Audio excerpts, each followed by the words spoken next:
열왕기하 18장 1절로 보도록 하겠습니다. 이스라엘 왕 엘라의 아들 호세아 제3년에 유다 왕 아하스의 아들 히스기야가 왕이 되니 그가 왕이 될 때 나이가 25세라. 예루살렘에서 29년간 다스리니라. 그의 어머니의 이름은 아비요 스가리아의 딸이더라. 히스기야가 그의 조상 다윗의 모든 행위와 같이 여호와께서 보시기에 정직하게 행하여 그가 여러 산당들을 제거하며 주상을 깨뜨리며 아세라 목상을 찍으며 모세가 만들었던 노뱀을 이스라엘 자손이 이때까지 향하여 분향함으로 그것을 부수고 느후사단이라 일컬었더라. 히스기야가 이스라엘의 하나님 여호와를 의지하였는데 그의 전후 유다 왕 중에 그러한 자가 없었으니 곧 그가 여호와께 연합하여 그에게서 떠나지 아니하고 여호와께서 모세에게 명령하신 계명을 지켰더라. 여호와께서 그와 함께 하심에 그가 어디로 가든지 형통하였더라. 7절 상반절까지 봉독해 드렸습니다. 자, 오늘 18장의 내용은 이제 장면이 조금 바뀌죠. 18장의 내용은 지난주까지는 북이스라엘의 패망 과정을 소개를 해드렸는데 오늘은 다윗 왕조에게로 이야기가 넘어옵니다. 그러면서 사실 북이스라엘이 그렇게 위험하다는 것은 남쪽에도 똑같은 그 위험 사인입니다. 위험 사인인데 이 사인을 오늘 등장하는 이 히스기야는 즉각 알아채고 그 모든 문제의 근원으로 들어갑니다. 그래서 모든 문제점들을 하나님 앞에 다 끄집어내 놓고 그리고 고쳐가기 시작합니다. 이런 것을 소위 말해서 개혁이라고 하는 것이죠. 지난 주간이 종교개혁 505주년 기념일을 저희들이 맞이했었습니다. 진정한 개혁이라고 하는 것은 문제점을 발견한 때부터 시작이 되어집니다. 사실 문제를 발견하지 못하면 해결책도 없어요. 뭐가 문제인지도 모르는데 어떻게 해결책이 있겠습니까? 거기 갔기 때문에 당했다 이렇게 말씀하시는 분도 있는데 사고라는 게 꼭 거기 갔기 때문에 당하는 겁니까? 거기 말고도 어디든지 사고 당할 수 있어요. 어디든지 사고 당한다고 하더라도 그것을 어떤 위험 요소가 있으면은 그것을 사전에 예방하고 또 지켜주고 하는 것이 국가 아니겠어요? 국민은 국가를 믿고 무슨 일이든지 하는 겁니다. 우리가 사실 믿는 데가 없다면은 참 살아가기가 힘듭니다. 우리가 오늘도 하루 평안하게 살고 이 저녁을 맞아서 또 하나님 앞에 예배드리고 있는데 하루를 평안하게 살 수 있는 것도 뭐 그래도 어디를 가더라도 무슨 일을 하더라도 위험하지 않다고 하는 어느 정도의 보장이 있고 안전하다고 하는 것에서 우리가 마음 편하게 사는 거 아니겠어요? 근데 어디 가다가 무슨 일을 당할 수 있다라고 하면 불안해서 어디를 가겠어요? 무슨 일을 할 수 있겠어요? 사람 모이는 곳마다 다 기피해야 됩니까? 그럴 수 없는 것이죠. 우리가 물론 꼭 필요한 데 가고 쓸데없는 데 안 가면 더 좋겠지만 내가 필요한지 필요하지 않은지 경우에 따라서는 일을 하러 갈 수도 있는 것이고 꼭 뭐 놀러만 갑니까? 일하다가도 죽을 수도 있고 그렇기 때문에 어디서라도 정말 튼튼한 시스템이 잘 갖춰져 가지고 그런 것들이 어찌 보면 그런 거에 대한 안전을 위해서 뭐라고 그러나요? 행정안전부라고 하나요? 뭐 그런 게 있는 거 아니겠어요? 예, 그런 데서 그 안전을 책임져주고 지켜주고 보호해주고 하는 것이 마땅히 국가가 할 일이고, 그걸 위해서 그 엄청난 공무원들에게 많은 돈을 들여가지고 국가에서 그걸 지키게 하잖아요. 그러면은 국민들이 편안하게 해야 되는데, 예, 정말 세상은 내일 일을 모를 정도로, 한 치 앞을 내다보지 못할 정도로 그렇게 위험한 곳이긴 합니다. 예, 자관 이번 사건을 통해서 모두가 좀 깨닫고 좀 각성하고, 그리고 문제점을 일단 찾아야 됩니다. 문제점을 찾아야지 뭔가 해결책도 있지 않겠어요? 예, 오늘 히스기야 이야기하면서 제가 이 말씀을 먼저 드렸는데, 히스기야는 지금의 북이스라엘이 멸망하는 이유를 정확히 알았습니다. 그의 아버지 아하스는요, 천하의 몹쓸 정말 왕이었습니다. 지금까지 다윗 왕조 이래로 계속해서 하나님 여호와를 경외하고 섬기던 그 성전 문을 걸어 잠궈 버렸어요. 그리고 거기에 많은 성구들을 훼손을 해버리고요. 또 많은 것들을 다 떼어다가 창고에다 집어넣어 버렸어요. 다시 말하면 아버지 때에 하나님을 못 섬기게 만들어 버린 거죠. 여호와의 종교를 아예 말살을 시켜버렸던 것이죠. 이렇게 되면 사실은 북이스라엘만 망하라는 법이 없습니다. 곧이어서 남왕조도 망해야 마땅합니다. 아니, 이렇게 하나님을 다 떠나고 하나님을 대적하고 하나님을 반역을 하고 있는 중인데 어떻게 안 망하겠습니까? 당연히 망하지요. 그런데 이 히스기야가 등장하자마자 맨 먼저 한 일이 뭐냐면, 여호와 보시기에 정직히 행했다, 이렇게 말합니다. 3절에 보니까 히스기야가 그의 조상 다윗의 모든 행위와 같이 여호와 보시기에 정직하게 행하여, 정직하게 행했다. 어떻게 정직하게 했는가? 그가 여러 산당들을 제거하며 주상을 깨뜨리며 아세라 목상을 찍으며 모세가 만들었던 노뱀을 이스라엘 자손이 이때까지 향하여 분향함으로 그것을 부수고 느후사단이라 일컬었더라. 자, 이스라엘 유다의 역대 왕들 다윗 이래로 수많은 왕들이 거쳐갔는데 이 왕들이 한결같이 많은 실수들을 했지요. 그 중에 제일 못한 일, 그러니까 비교적 선한 왕도 나오긴 나왔는데 선한 왕도 감히 손을 대지 못한 일이 있었습니다. 그게 뭐냐면 산당들, 그러니까 다른 것들은 다 했는데, 제거했는데 산당은 제거하지 못했다, 이런 말을 항상 했었어요.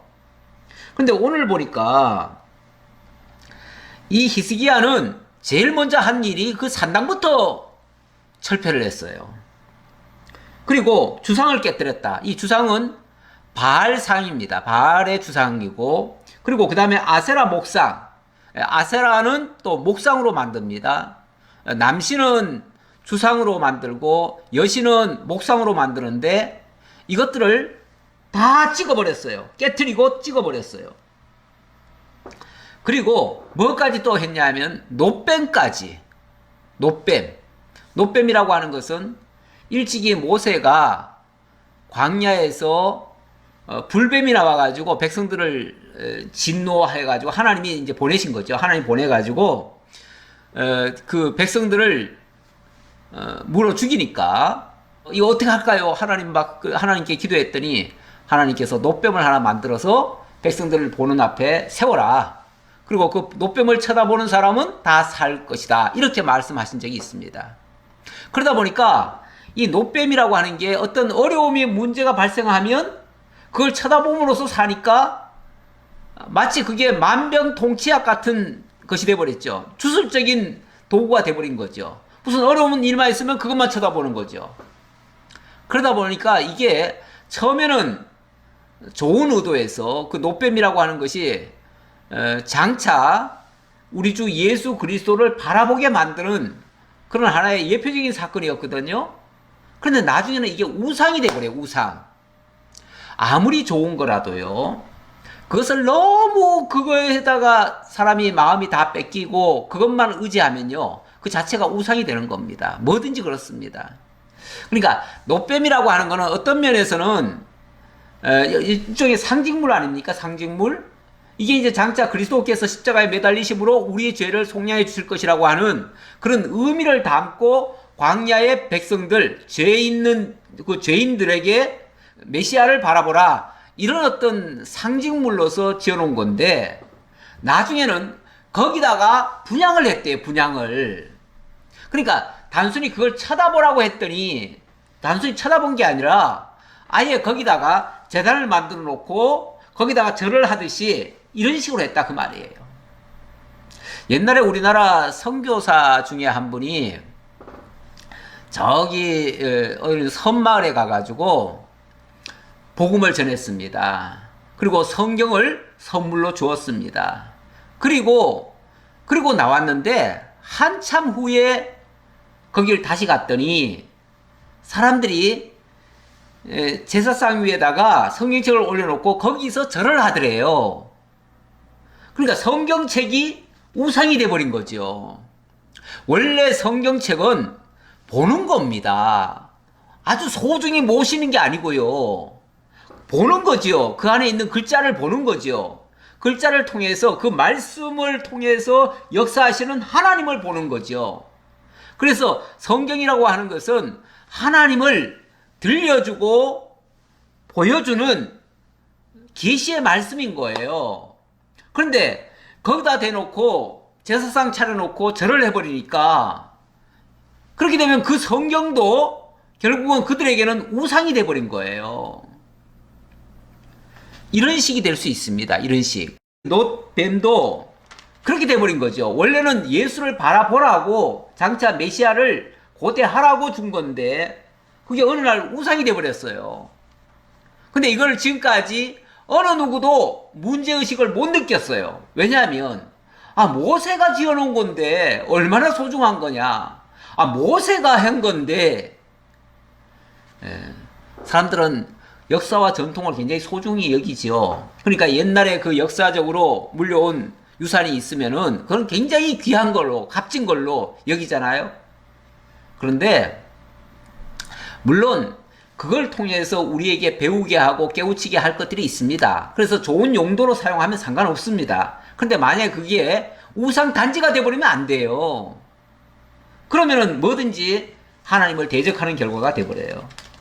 사실 하나님이 성전을 나중에는 헐게 되는데 성전 허는 이유도 그거예요. 성전을 마치 하나님처럼 떠받들고 성전에만 가면 모든 게 다 해결되는 것처럼 여기잖아요. 성전을 통해서 그리스도를 만나게 해야 되는 건데 하나님을 찾게 해야 되는 건데 성전 자체가 우상단지가 돼버려요. 그리고 성전에다가 황금을 발라가지고 화려하게만 지어놨잖아요. 그러니까 성전을 통해서 그리스도를 찾는 것이 아니고 성전 그 자체를 더 중시 여기는 거죠. 그렇게 되면 우상이 되는 거예요. 그래서 문제가 됐다 그 말이죠. 자, 뿐만 아니라 히스기야가 이스라엘 하나님 여호와를 의지하였는데 그의 전후 유다 여러 왕 중에 그러한 자가 없었으니 이 히스기야의 가장 큰 특징, 가장 큰 장점이라면 이 사람이 여호와만을 의지했다 그 말이에요. 이스라엘 하나님 여호와를 의지했다. 세상에 믿을 것이 많지요. 많은데 다른 것을 믿는 게 아니고 자기들을 구원하신 그 하나님을 의지했다. 이게 대단한 거죠. 이게 위대한 거예요. 예. 왜냐하면 이 시기는 북이스라엘이 지금 멸망의 시기입니다. 북이스라엘이 아수르라고 하는 거대한 제국에 의해서 완전히 멸절을 당하고 있습니다. 남쪽 유다도 똑같은 위협을 당하고 있어요. 그러면은 절대절명의 위기 순간입니다. 그런 때에 사람들은 뭔가 세상에 힘 있는 나라를 의지할 수밖에 없어요. 안 그러면 당장 망할 것 같으니까요. 그런데 그 심지를 굳게 하고 하나님 여호와를 의지했다. 이거 대단한 겁니다. 우리가 평소에 좋을 때는요, 우리가 하나님 사랑합니다, 하나님 위해서 살겠습니다, 이런 소리 쉽게 하지만요, 막상 자기가 어려움에 처하고 자기가 죽을 지경 되면요, 그때는 잠시 하나님을 잊어버립니다. 왜냐하면 당장 그 일을 내가 어떻게 처리하느라고 하나님 제껴놓고 자기가 일을 합니다. 예, 우리가 하나님을 의지한다고 해도 쉽지는 않아요. 물론 더 위험할 때는 이 히스기야도 실수를 하기는 합니다. 하기는 하지만 어쨌든 그가 여호와를 의지했다는 건 굉장히 중요한 일인데, 자, 그가 여호와를 의지해서 어떻게 했는가? 곧 그가 여호와께 연합하여 그에게서 떠나지 아니하고 여호와께서 모세에게 명령하신 계명을 지켰더라. 여호와께서 명령하신 것을 다 지켰대요. 그러니까 그 선대 왕들 중에서는 뭐 이거는 잘했는데 산당은 제가지 못했더라, 또 뭐 이거는 잘했는데 또 요거는 못했더라, 이런 소리가 나왔는데, 이 히스기야 때 와가지고는 모든 걸 다 잘했다, 이렇게만 얘기하고 있습니다. 모든 걸 다 잘했다. 그리고 보니까 다윗 이래 최고로 선한 왕이 나온 겁니다. 그 왕이 나와서 진정한 하나님께로 돌이킴 일을 한 겁니다.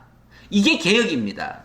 원래 개혁이라고 하는 말 자체가, 우리는 뭐 개혁 그러면은 뭐 세상에 뭐를 다 뒤집어 엎고 다 뜯어 고치고 이런 걸로만 생각하는데, 원래 그 개혁이라고 하는 건요, 우리 개혁 교회를 리포엄드 처치라고 그럽니다. 이 리폼이라고 그러죠. 리폼이라고 하는 게 어떤 형태를 원래대로 바꾼다, 그 얘기예요. 뭔가 세월이 지나면서 폼이 바뀌었어요. 이게 변질된 거죠.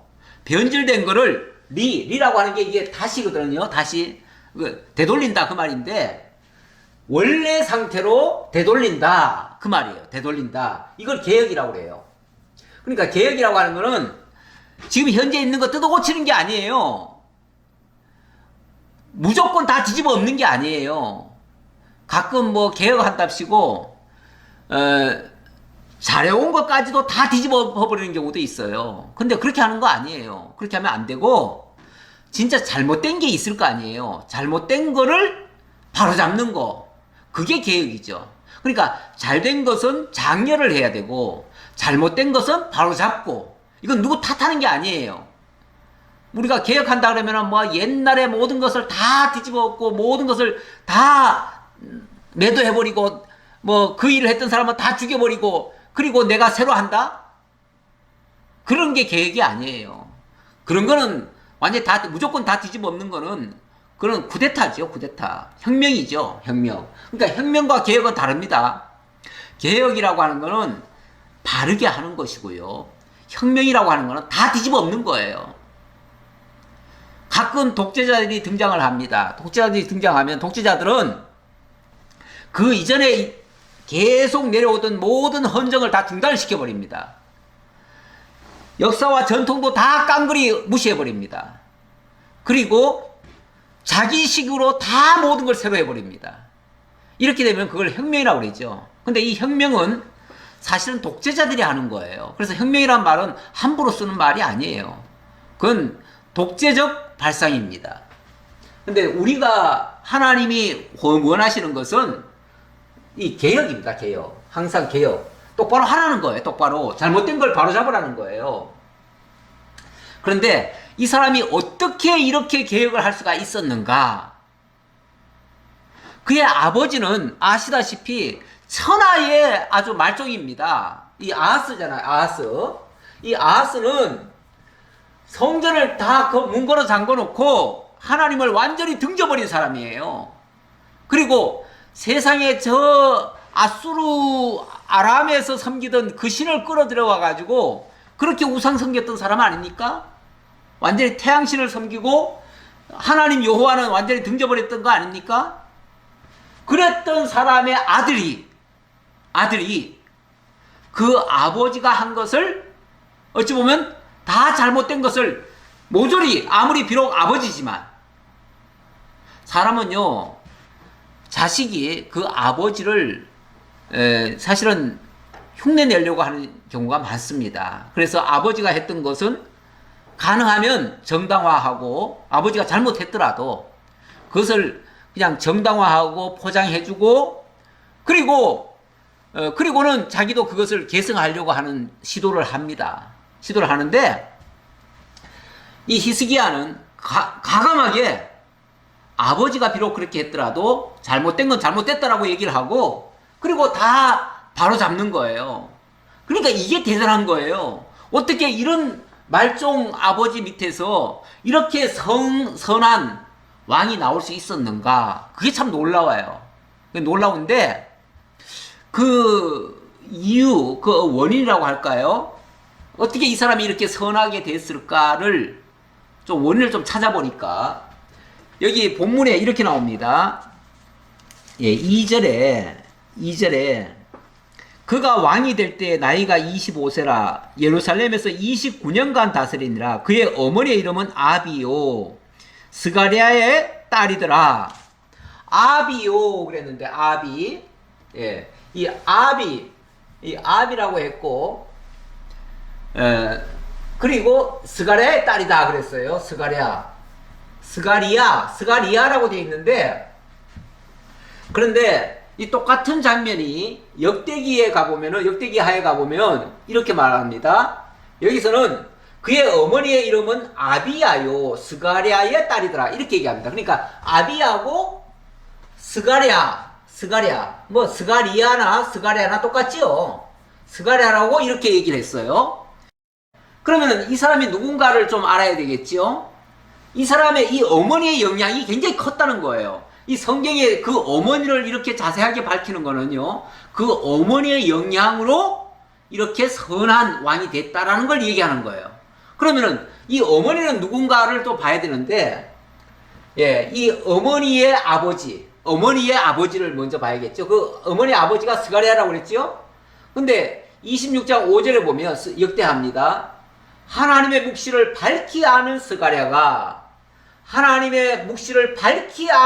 스가랴가 사는 날에 하나님을 찾았고, 그가 여호와를 찾을 동안에는 하나님이 형통하게 하셨더라. 이거는 선대왕 아마시아 왕의 쉽게 말하면은 책사가 되겠죠. 아마시아 왕을 옆에서 지도했던 제사장이 되어 있습니다. 그 제사장의 딸이에요. 지난번에 그 아마시아도 굉장히 선했다고 그랬습니다. 선했는데 여기는 조건이 있었어요. 어떻게 선했냐면, 스가랴가 사는 날 동안 하나님을 찾았고, 그러니까 스가랴가 바로 이 아마시아 왕 곁에 있으면서 그때부터 하나님을 찾게 만들었어요. 하나님을. 그래서 스가랴가 그때 아마시아 옆에 있을 때는요, 그때도 성전을 수리하고 뭐 제사를 바르게 드리려고 하는 그 시도를 많이 했습니다. 그랬는데 나중에 그 스가랴가 죽은 다음에 아마시아가 돌변했지요. 그래가지고 나중에는 말년은 조금 안 좋았어요. 그러니까 이 지도자 곁에 누가 있느냐가 매우 중요합니다. 정말 하나님을 두려워할 줄 아는 사람, 하나님의 뜻을 아는 사람, 하나님의 묵시를 밝히 아는 사람, 이런 사람이 곁에 있다면 그 왕은 선한 왕이 되는 겁니다. 바로 이때는 그 어머니 아비야가 이 왕을 잘 지도를 했던 거예요. 그래가지고 하나님만 의지하도록 그렇게 만들었던 것 같습니다. 그래서 그거를 제가 꼭 집어서 말씀 한번 드리고 싶었고요. 7절 보겠습니다. 여호와께서 그와 함께 하시매 그가 어디로 가든지 형통하였더라. 때로는 왕이 어떤 결정을 하는데 사람들이 생각할 때 저거는 위험한데 저러면 안 되는데 이런 생각을 할 수도 있어요. 그런데 그런 일을 하더라도 형통하였다. 때로는 굉장히 위험한 판단을 했는데도 형통하였더라. 이게 대단한 거죠. 이게 하나님이 함께 하셨다고 하는 증거예요. 일찍이 다윗이 어디로 가든지 무슨 일을 하든지 형통케 하셨다, 이런 말씀이 나옵니다. 다윗이 하나님의 말씀 앞에 순종할 때, 그때는 다윗이 어디로 가든지 무슨 일을 하든지 다 형통했대요. 자, 그러다 보니까 무슨 일까지 했냐면, 저가 아수르 왕을 배반하고 섬기지 아니하였고, 그가 블레셋 사람들을 쳐서 가사와 그 사방에 이르고 망대에서부터 견고한 성에까지 이르렀더라. 아니, 감히 아수르를 상대로 해가지고 아수르를 섬기지도 않았다. 아니, 지금 나라가요, 얼마나 위태로운 상황입니까? 제가 다른 장면을 한번 보여드릴게요. 다른 장면 보면, 자, 여기서는 아수르의 크기가 이만큼입니다. 여기 이만큼이 아수르 크기예요. 그리고 여기는 북이스라엘, 아람, 남쪽 유다, 그리고 밑에는 애굽, 이렇게 있잖아요. 여기는 애굽입니다. 자, 이렇게 되면 아수르는 요 북쪽만 차지하고 있었어요. 물론 이 시기에 여기 북이스라엘을 정복을 했다고 그랬죠. 그리고 요 아람을 정복했다고 그랬어요. 그랬으니까 이제 남쪽 유다만 정복하면 어찌 보면 요 지중해 연안을 다 삼킬 겁니다. 그런데 요 장면, 그 다음 장면을 보면요, 다음 장면을 보면, 여기서는 이 아수르의 지도가 달라집니다. 어떻게 달라지냐면, 자, 아까 제가 말씀드린 크기가 이겁니다. 이게 이제 옛날 아수르 지도인 거죠. 이게 옛날 아수르 지도였어요. 그러니까 여기 보니까 아시리안 엠파이어가 주전 824년 때, 요게 그러니까 옛날 아수르 지도예요. 그리고 나중에 여기 이제 주전 671년경으로 넘어왔을 때, 671년경이라 그러면 북이스라엘이 멸망했을 때를 얘기하거든요. 그리고 그 이후에는 어떻게 됐는가? 여기 보니까 이 아수르의 지도가 이렇게 커져요. 여기서 이렇게 커져가지고 어디까지 가냐면 애국까지 이만큼 차지해요. 애국도 차지하고 이렇게 커져요. 이렇게 커지니까 아수르가 이전보다 한 3배 정도는 더 커진 것 같아요. 그렇죠? 이 지도상을 보면 이렇게 커졌어요. 심지어 애굽은 여기가 지금 애굽 이집트 제국인데 그 제국까지도 침범을 했어요. 그 정도로 아수르의 위세가 커졌어요. 그런데 이렇게 커진 이 중간에 보니까 여기 유다라고 하는 지도가 하나 나옵니다. 요 유다, 여기 유다입니다. 요 유다가 마치 거대한 바다 속에 작은 섬처럼 유다가 하나 남아 있습니다. 그러니까 우리 하나님이 모든 주변의 열강들이 다 무너지는 가운데서도 유다 하나를 지켜주신 거예요. 누구 때요? 히스기야 때 지켜주셨어요. 그러니까 히스기야가 하나님께로 돌아오고 나서 이렇게 하나님이 보호를 해주셨다, 그 얘기예요. 그래서 히스기야가 제가 그 말씀을 안 적어놨는데, 하나님께서 그때 유다는 이렇게 지켜주셨다라는, 유다는 하나님께서 멸하지 않았다. 그리고 이때로부터 히스기야 때로부터 6대 정도가 더 내려갑니다. 왕위가 더 내려가요. 아니, 북이스라엘은 이미 망해버렸는데 남쪽 유다는 이때로부터도 6대가 더 내려간다는 건 대단한 거 아닙니까? 하나님이 그렇게 보호를 해주셨다는 거예요. 그런데 그 보호해준 결정적인 원인에는 이 히스기야가 이렇게 하나님의 마음에 합당하게 그렇게 행했다는 거예요. 어떻게 행했는가? 역대하의 내용을 조금 더 다시 끌어와 보면요, 이런 말씀이 있습니다. 29장에 보니까 히스기야가 그의 조상 다윗의 모든 행실과 같이 여호와 보시기에 정직하게 행하여, 정직하게 행했다. 정직하게 행했는데 첫째 달에 여호와의 저 문들을 열고 수리하고 제일 먼저 한 일이, 그러니까 왕위에 등극하자마자 제일 첫 번째로 한 일이 뭐냐면 여호와의 성전 문들을 다시 열었대요. 그러니까 아버지 아하스가 걸어 잠궈 놓은 그 문을 다시 활짝 열었어요. 그래 놓고 다 어수선하게 망가졌던 것들을 다 새로 정리를 했어요. 그래서 다 수리를 하고 뿐만 아니라 제사장들과 레위 사람들 동쪽 광장에 모으고 그들에게 이르되 레위 사람들아 내 말을 들으라. 이제 너희는 성결하게 하고 또 너희 조상들의 하나님 여호와의 전을 성결하게 하여 그 더러운 것을 성소에서 없애라. 모든 악의 요소들 다 제거해라. 그리고 하나님 앞에 온전히 회복해라. 이렇게 명령을 했다는 거예요. 그리고 실제로 그렇게 다 했습니다. 모든 잘못된 걸 다 원상복귀했어요. 이게 진정한 종교 개혁입니다. 자, 이렇게 정말 선한 일을 하니까 하나님께서 주변 모든 나라들이 다 멸망당하는 가운데서도 요 유다만큼은 하나님이 이렇게 보호해 주셨다라는 말씀을 드리고요. 자, 드리고 그 다음에 9절을 볼까요?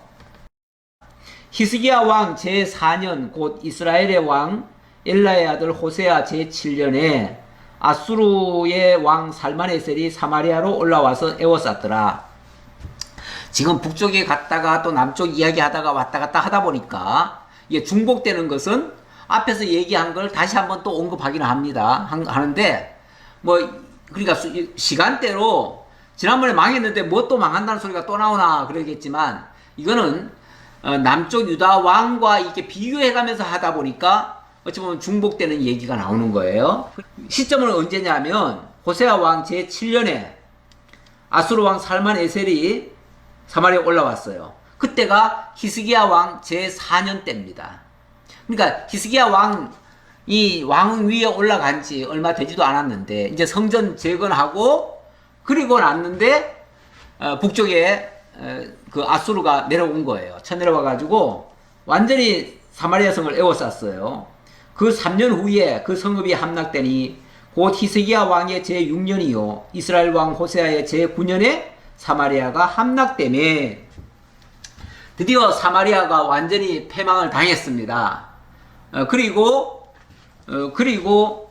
아수르 왕이 이스라엘을 사로잡아 아수르에 이르러 고산 강가에 있는 할라와 하볼과 메대 사람의 여러 성읍에 두었으니 이는 그들의 하나님 여호와의 말씀을 듣지 아니하고 그의 언약과 여호와의 종 모세가 명령한 모든 것을 따르지 아니하였음이더라. 결국 그들이 망한 것은 하나님을 완전히 떠났기 때문에 그렇고 여기 이제 북이스라엘의 이 백성들은 이쪽으로 다 끌려갔다 그 말이죠. 이쪽으로 다 끌려갔다. 이쪽으로 끌려갔다. 이 메대 땅 이쪽까지도 끌려갔다. 그 얘기는 지난번에 말씀드렸으니까 넘어가고요. 자, 13절 보겠습니다. 그리고 나서 히스기야가 어떻게 하는가? 히스기야 왕 제14년에 자, 아까 4년 차에 이 사마리아가 함락이 됐다. 그러니까 7년 차가 되겠네. 7년 차. 4년에서 3년간 에워쌌다가 망했으니까 이제 7년 차에 그렇게 했는데 그 다음에 14년 차 히스기야 왕 제14년 그러니까 한 7년이 더 지난 후에 그 말이죠. 더 지난 후에 아수르의 왕 사네립이 올라와서 유다 모든 견고한 성읍들을 쳐서 점령하매 그런데 이번에 또 위기가 닥치네요. 무슨 위기입니까? 이번에는 이 아수르가 유다까지도 넘봅니다. 그래서 유다에 쳐들어왔어요. 쳐들어와가지고 이 유다의 주요 성읍들을 몇 군데를 공격을 한 거예요. 그래서 뭐 사실 아수르가 마음만 먹으면은 이건 뭐 유다가 무슨 힘이 있겠어요. 지금 이렇게 거대한 나라가 요 조그만 섬같이 고립되어 있는 이 나라 하나 삼키는 거 아무것도 아니잖아요. 일도 아니잖아요. 그래서 몇 개 성읍을 쳤어요. 그랬더니 유다의 왕 히스기야가 라기스로 사람을 보내어 아수르 왕에게 이르되 내가 범죄하였나이다. 나를 떠나 돌아가소서. 왕이 내게 지우시는 것을 내가 당하리이다 하였더니 아수르 왕이 곧 은 300달란트와 금 30달란트를 정하여 유다 왕 히스기야에게 내게 한지라. 자, 이 아수르 왕이 유다에 쳐들어왔어요. 그래가지고 히스기야를 압박하니까 히스기야가 아이쿠 저희가 잘못했습니다. 저희가 범죄했습니다. 그러니 원하시는 대로 다 드릴 테니까 제발 물러가 주세요. 이렇게 요청을 했다 그 말이에요. 아, 갑자기 또 히스기야가 왜 이런 짓을 하지요? 예. 지금 이제 한 14년이 지났습니다. 지금 왕이 된 지 14년이 지났어요. 14년이 지나니까 아마도 마음이 좀 해이해졌던지 아니면은 뭔가 조금은 좌우간, 사람이라는 게 항상 잘할 수는 없습니다. 그 천하의 다윗 같은 그 성군도 가다가 조금 방심할 때, 그때가 결정적인 실수를 할 때가 있었지요. 누구든지 방심하면 실수합니다. 그래서 섰다고 하는 자는 넘어질까 조심하라 그랬어요. 항상 깨어있고 항상 쉬지 말고 기도하면서 하나님의 뜻을 찾고 이렇게 해야 실수를 안 하는 법인데, 이제 나는 이제 하나님 앞에 잘하고 있고 하나님 인정받았고 나는 이제 뭐든지 하면 다 돼. 뭔가 이 자만심이 있었을 수도 있어요. 이거는 물론 추정입니다. 그런 얘기가 없으니까요. 추정이지만 어쨌든 아수르 왕의 위협에 굴복을 해서 거기에 원하는 대로 다 해드릴 테니까 제발 물러가 주세요 라고 한 거, 그거는 분명히 실수 맞지요. 그거는 하나님만을 의지하고 지금까지 해왔는데 어느 순간 두려운 거예요. 근데 사람이 비록 없더라도, 가난하더라도 정말 하나님만 굳게 믿고 살면요, 세상에 두려울 게 없고 부러울 게 없습니다. 그런데 그렇게 해서 예를 들어서 정말 하나님 믿고 그렇게 해서 잘 살았다고 합시다. 그래서 막 복을 많이 받았습니다. 이제 경제적인 부도 이제 차지했습니다. 뭔가 많은 것을 가졌습니다. 그리고 나서부터는 하나님을 의지하는 마음이 조금 해이해지고요. 그리고 나서부터는 재산이나 이런 것을 지키려고 하는 마음이 들 수가 있습니다. 다시 말하면 정말 귀중한 것을 이제 얻었다라고 생각하니까 그 다음부터는 그것을 소홀히 여기는 거죠. 소홀히 여겨요. 그리고 부자가 되면 어떤 어려움이 오면요, 그 자기가 가지고 있는 거 그걸 지키려고 하는 생각을 먼저 합니다. 하나님을 의지하는 마음보다 세상 것을 지키려고 하는 마음이 더 생길 수 있다 그 말이에요. 그래서 그런지, 이건 내 추정입니다. 당연히. 그래서 그런지 히스기야가 갑자기 두려운 마음에 하나님을 의지하는 게 아니라 갑자기 아수르 왕에게 제안을 합니다. 왕이시여, 제가 잘못했습니다. 제가 왕을 섭섭하게 해드렸으면 죄송합니다. 그러면서 제가 있는 거 다 갖다 드리겠습니다. 이러는 거예요. 나중에 보면 정확히 여기에 그렇게 했다는 얘기는 없는데, 나중에 아수르가 이 유다를 치는 그 원인에는 뭐가 있냐면, 이 히스기야가 이집트를 의지했다는 거예요. 이집트를 의지했대요. 그런데 이집트가 어떤 나라가 됐습니까? 지금 아수르한테 쩔쩔 매고 있는 나라 아닙니까? 쩔쩔 매는 나라, 그 나라를 뭐라고 그랬냐면, 나중에 이제 이거는 이 아수르 왕이 하는 말입니다. 그런데 애굽은 상한 갈대다 이렇게 얘기를 합니다. 상한 갈대. 이 상한 갈대라면은, 갈대가 생생할 때는 힘이 있습니다. 휘청휘청하기는 하지만 그래도 쉽게 안 부러집니다. 힘이 있어요. 그런데 그게 썩어버리면 무슨 힘이 있겠습니까? 힘이 없지요. 뚝 부러뜨리면 부러지죠. 그 부러진 거 의지하면요, 그 부러진 거에 찔려요. 내가 찔려요. 그래서 상한 갈대 같은 애굽을 의지하면 네가 찔린다. 이게 이제 하나님께서도 경고하셨고, 이 아수르 왕의 입에서도 그 말이 나온 적이 있어요. 나중에 보면 그 얘기가 나옵니다. 그런데 은근히 자기가 지금 아수르에 포위되어 있다 보니까 이 애굽에다가, 혹시 모르겠어요, 애굽에다가 우리 좀 도와주세요 하고서 SOS를 친 것 같기도 해요.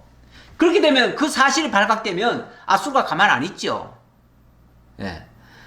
우리한테 조공을 바치고 가만히 있는 게 아니라 이런 식으로 해? 우리를 배신해? 이래가지고 괘씸해가지고도 치죠. 어쨌든 그렇게 친 것 같아요. 뭐 이유는 정확히 모릅니다. 그렇지만 어쨌든 쳤어요.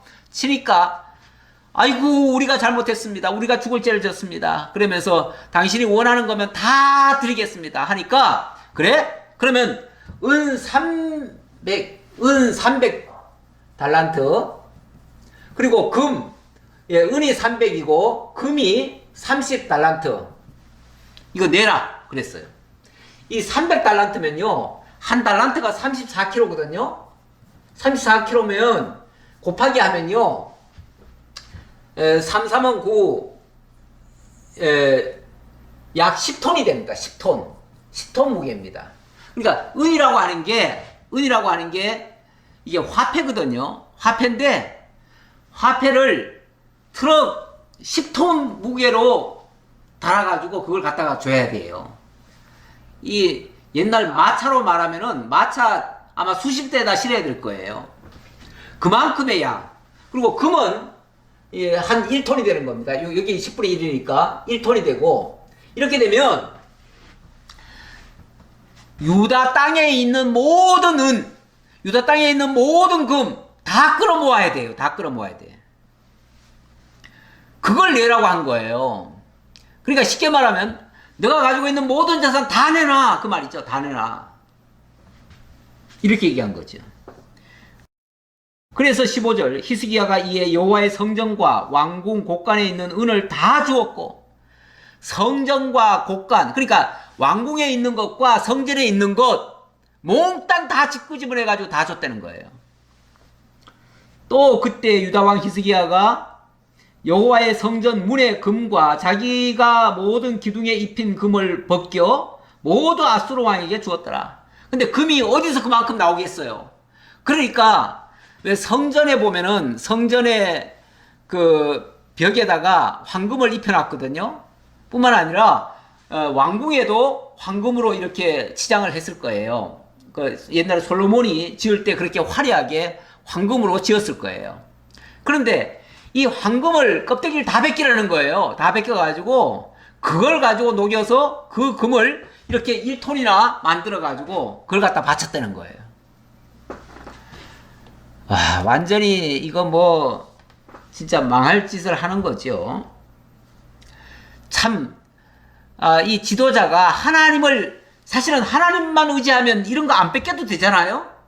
근데 하나님 의지하지 않고 잠깐 애굽을 의지했다가 이 낭패를 당한 것 같아요. 예. 뭐 우리 국제간에는 어느 나라가 위협을 하면 그 반대되는 나라에다가 우리가 의존을 좀 하는 경향이 있잖아요. 왜냐하면 위험하니까 우리를 좀 도와달라 이렇게 하는 경우가 있어요. 근데 그렇게 도와달라고 하면 이런 낭패를 당할 수 있다. 경제적으로 다 빼앗길 수 있다. 다 망할 수 있다. 이렇게 되면요 나라 유지해도 이거 뭐 망한 나라나 마찬가지예요. 있는 모든 재산 몽땅 다 털려버렸으니까요. 17절입니다. 자, 17절에 보니까 그럼에도 불구하고 하나님이 유다를 보호를 하십니다. 보호를 하시는데 아수르 왕이 다르단과 랍사리스와 랍사게로 하여금 대구를 거느리고 라기스에서부터 예루살렘으로 가서 히스기야 왕을 치게 하매 그들이 예루살렘으로 올라가니라. 요거는 그 다음에 얘기 같아요. 그 다음에 얘기 같은데 분명히 지난번에 이 유다를 압박을 했습니다. 그래가지고 은 300달란트와 금 30달란트를 빼앗아 갔어요. 그런데 얼마 후에 가서 또 쳐들어온 거예요. 또 원래 악한 자와는요 타협을 하는 게 아닙니다. 비굴하게 악한 자의 비율을 다 맞춰준답시고 악한 자에게 구신구신거리고 요구하는 대로 들어주면요 그러면 다시는 안 할 것 같죠? 또 합니다. 또 해요. 재미 들렸어요. 그래서 그 깡패들이나 애들도 그래. 애들도 일진회 같은 데 보면 그 불량배들이 가가지고 어디 왕따 당하는 애들 상대로 해가지고 뭘 뜯잖아요? 있는 거 다 내놔. 그래서 다 주지요? 다 주고 나면 그 다음에 그러면 다시는 이제 안 올 것 같지요? 아니에요. 그 아이는 족치면 나온다라고 생각해요. 그러니까 어떻게 해요? 그 다음에 또 족치는 거예요. 또 족치고 또 족치고. 그러니까 그 아이는 그에게 상납하기 위해서라도 자기가 못된 짓을 또 해야 돼요. 어디선가 돈을 끌어와야 될 거 아니에요. 그래야 갖다 대주니까요. 그래서 도둑질도 하고 그래요. 제가 어릴 적에 동네에 불량배가 하나 있었는데 그 불량배가 우리 형한테 그렇게 한번 협박을 해가지고 뭘 뜯어간 적이 있어요. 근데 그 나중에 이놈이 나중에 또 그런 짓을 또 해요. 근데 제가 그걸 고발을 해버렸어요. 고발을 해가지고 그 뒤에는 다시는 그런 일이 없었는데 만약에 이걸 고발을 하지 않거나 어떤 정당한 방법으로 하지 않고 만약에 자꾸 요구하는 대로 자꾸 들어주면요. 그 다음에는 더 크게 요구합니다. 처음에는 하나 뜯다가 나중에 10개 뜯다가 나중에는 100개 뜯으려고 해요. 절대 악한 자들은요. 들어주면은 그걸로 만족하지 않습니다. 또 합니다. 그래서 근원적으로 아예 그걸 차단을 해야 돼요. 근원적으로 차단하려면 이스라엘 이 유다 왕으로서는 하나님 의지하는 게 최고입니다. 사실은 다른 거 뭐 어떤 사람을 의지하고 지금 아수르가 공격을 하니까 우리가 애굽을 의지해야지 이러면은 더 난리 나는 겁니다. 꼬투리라고 하는 건요 잡으면 나오는 거예요. 꼬투리는 원래 잡으면 나오는 거예요. 저 러시아가 우크라이나 침공할 때 그냥 침공합니까? 꼬투리 잡아서 침공해요. 꼬투리 잡는데 그 꼬투리라고 하는 거는 일부러 만들기도 해요. 명분을. 그래가지고 일부러 자기네들이 자꾸 건드리고 자꾸 찝쩍거리고 뭔가 자꾸 국지전으로 자꾸 찝쩍찝쩍 한 다음에 거기서 어떤 반응만 나오면 그걸 핑계로 해가지고 그냥 치는 거 아니겠어요? 요즘 중국이 계속해서 대만에다가 자꾸 뭐 옆에다가 포도 쏘고 막 자꾸 그러잖아요? 엄밀하게 말하면 남의 영토를 지금 침범한 거 아니겠어요? 근데 거기에 만약에 대만이 거기다가 막 포를 쏜다든지 뭔가 대항을 했다? 그거 핑계로 그냥 쳐들어올 거예요. 일부러 그렇게 하는 거예요. 일부러 그 반응하라고. 이렇게 해가지고 아수르가 또 쳐들어온 거예요. 유다를. 결국은 이 아수르의 목표는 유다를 아예 그냥 다 항복시켜버리고 다 잡아가겠다는 거예요. 다 삼키겠다는 거예요. 예.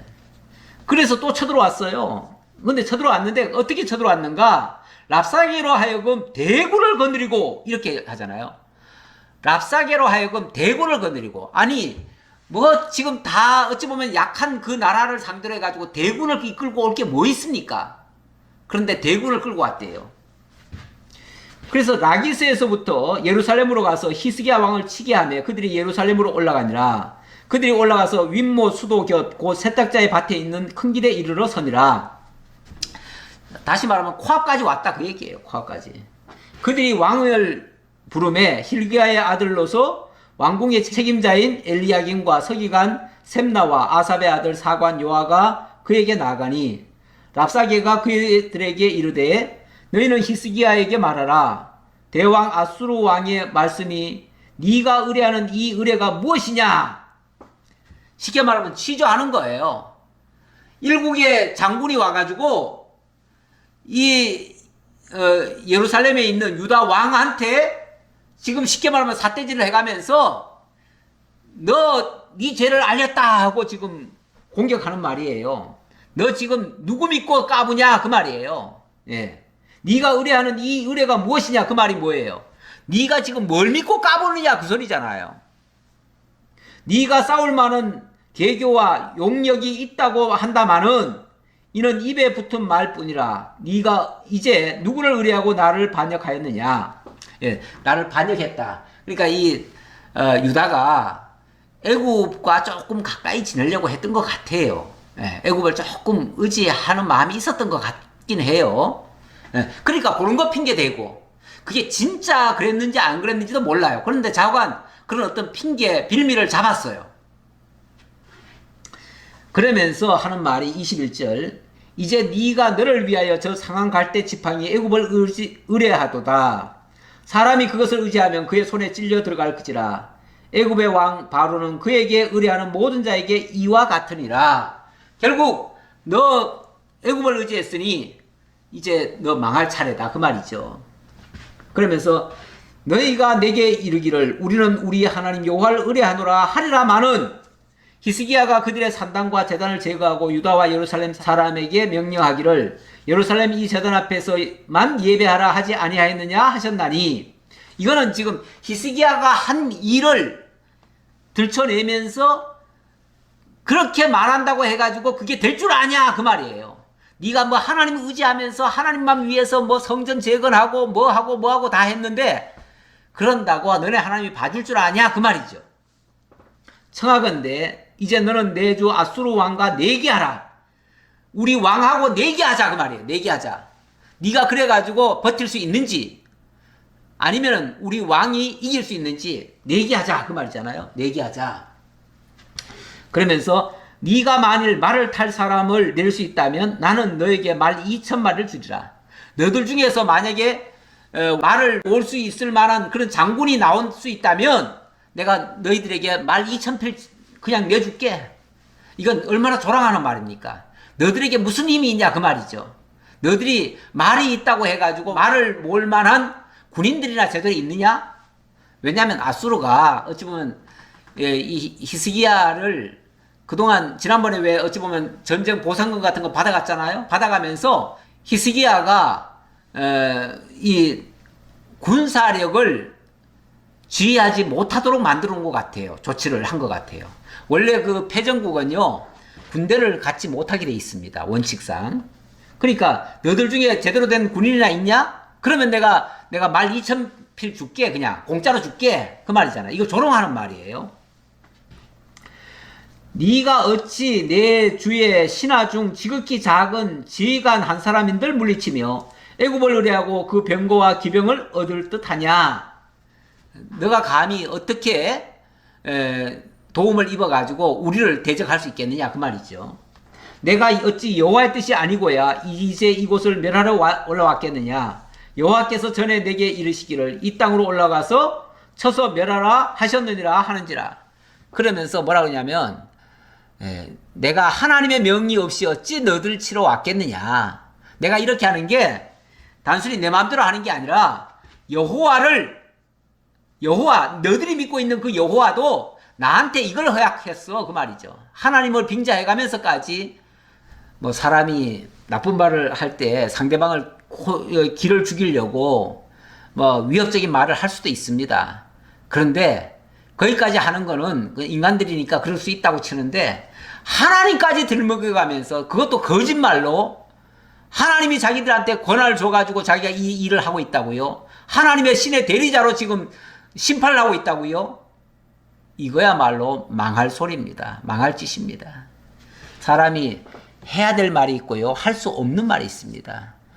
이렇게 계속 악하게 이렇게 나가면 하나님이 가만 안 있겠죠. 여기에 히스기야가 이제 어떻게 반응할까? 이게 궁금한데요. 이 장면은 제가 다음 주에 다시 살펴보도록 하겠습니다. 어쨌든 잠깐 말씀드리자면 히스기야가 여기서 정신을 번쩍 차립니다. 번쩍 차려서 정말 하나님께로 돌아오고 그렇게 해서 모든 문제를 해결하게 되어집니다. 참 감사한 일이죠. 언제라도 늦지 않습니다.